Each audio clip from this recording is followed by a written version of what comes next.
सुनन नसाई हदीस नंबर 4370 में है कि रसूलुल्लाह सल्लल्लाहु अलैहि वसल्लम ने एक आदमी से कहा कि अल्लाह ताला ने कुर्बानियों के दिन को मुसलमानों के लिए ईद करार दिया है। तो एक आदमी अर्ज करने लगा कि अल्लाह के रसूल, मेरे पास तो सिर्फ दूध देने वाली बकरी है, तो क्या मैं वो कुर्बानी के तौर पर ज़बह कर दूं?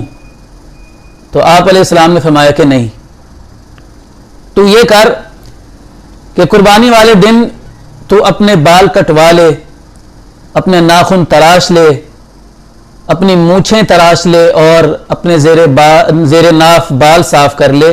फ़ज़ालिका तमाम उद्हियतिका इंदल्लाहि अज़्ज़ा वजल। ये चार काम तू कुर्बानी वाले दिन कर लेगा तो अल्लाह ताला तुझे पूरी कुर्बानी का सवाब अता फरमाएगा। यह हदीस सही है।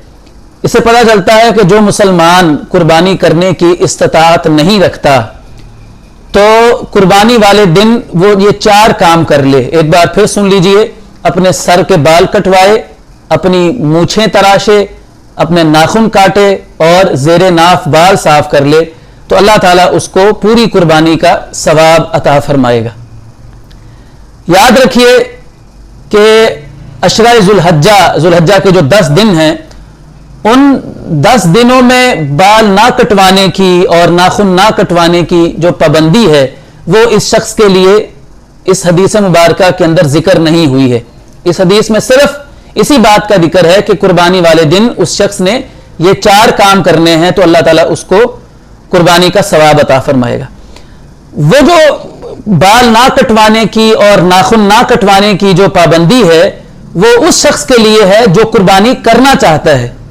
सही मुस्लिम शरीफ के अंदर हदीस है कि रसूलुल्लाह सल्लल्लाहु अलैहि वसल्लम ने फरमाया कि जो मुसलमान कुर्बानी करने का इरादा रखता है तो वो जुल्हज्जा का चांद देखने के बाद ना तो अपने बाल कटवाए ना नाखून काटे, यहां तक के वो कुर्बानी कर ले।